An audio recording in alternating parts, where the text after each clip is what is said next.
طیب Erdogan کا 2023 میں پہلا کھڑاک لوازن معاہدہ ختم ہونے سے قبل ہی پہلا زبردست تحفہ دے دیا۔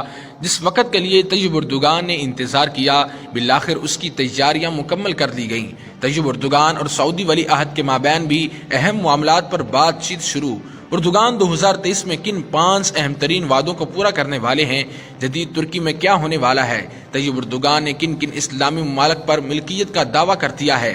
کیا یہ کسی نئی لڑائی کا پیش خیمہ بننے والا ہے؟ آج کی اس ویڈیو میں 2023 کی سب سے بڑی پیش رفت کے بارے میں بات کرنے کے ساتھ ساتھ ترکی کی قسمت بدلنے والے ان اہم منصوبوں کی بات کریں گے جس سے 27 یورپی ممالک کو بھی خوف لاحق۔ یہاں پر ایسی کوئی خبر نہیں چلائی جاتی جس کا حقیقت سے کوئی تعلق نہیں۔ دوستو، سلطنت عثمانیہ نے جنوب مشرقی یورپ، مغرب ایشیا اور شمالی افریقہ پر 600 سال سے زیادہ عرصے تک حکومت کی۔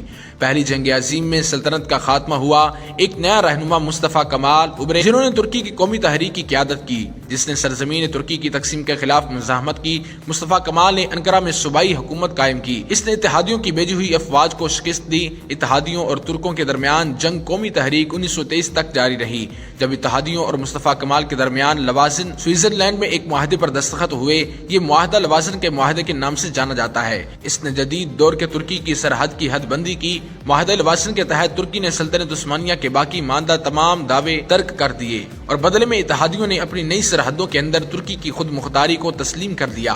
خلافت عثمانیہ کا نظام ختم کر دیا گیا۔ آخری خلیفہ کو اپنے خاندان کے ساتھ جلا وطن کر دیا گیا۔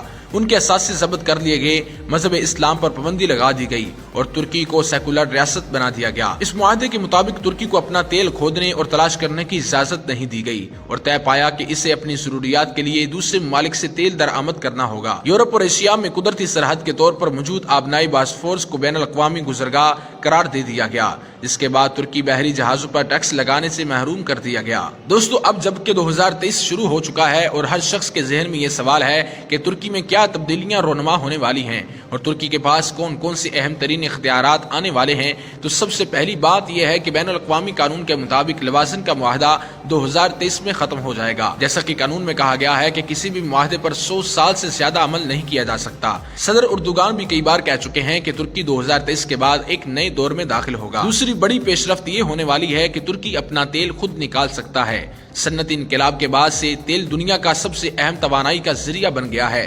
اس کی مصنوعات جدید معاشرے کی بنیاد رکھتی ہیں۔ یہ بنیادی طور پر بجلی کی صنعت کو توانائی فراہم کرتا ہے، گھروں کو گرمی دیتا ہے اور گاڑیوں اور ہوائی جہازوں کے لیے ایندھن فراہم کرتا ہے۔ مشرق وسطیٰ کے کئی ممالک جیسے سعودی عرب اور ایران کی معیشت کا انحصار صرف تیل کی برآمد پر ہے۔ بدقسمتی سے ترکی اپنا تیل خود نہیں نکال سکتا۔ لوازن کے معاہدے میں اس کی ممانعت ہے۔ اسے دوسرے ممالک سے تیل درآمد کرنا پڑتا ہے جس کی قیمت بہت زیادہ ہے۔ 2023 کے بعد ترکی سے پابندی ختم ہو جائے گی۔ ترکی اپنا تیل خود تلاش کرے گا اور ڈرل کرے گا جس سے اس کا دوسرے ممالک پر انحصار کم ہو جائے گا۔ ترکی کے پاس تیل کے کافی ذخائر ہیں اور وہ تیل برآمد کر سکتا ہے۔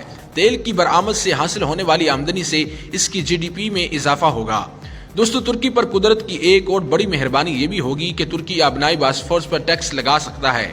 آبنائی باسفورس دنیا میں تجارت کو کنٹرول کرتا ہے۔ اس آبنائی سے روزانہ سینکڑوں بحری جہاز گزرتے ہیں، لیکن لوازن معاہدے میں اسے بین الاقوامی گزرگاہ قرار دے دیا گیا تھا اور ترکی کو بحری جہازوں پر ٹیکس لگانے سے روک دیا گیا تھا۔ 2023 کے بعد ترکی سمندر پار کرنے والے بحری جہازوں پر ٹیکس عائد کر سکے گا۔ آبنائی باسفورس ترکی بحیرہ اسود اور بحیرہ مارمورا کو ملانے کے لیے ایک منصوبہ بنا رہا ہے جس کا مقصد آبنائی باسفورس میں بحری ٹریفک میں آسانی لانا ہے۔ سب سے بڑی اور اہم ترین خوشخبری یہ بھی ہو سکتی ہے کہ ترکی مکہ مکرمہ اور مدینہ منورہ پر اپنے علاقے کا دعویٰ کر سکتا ہے۔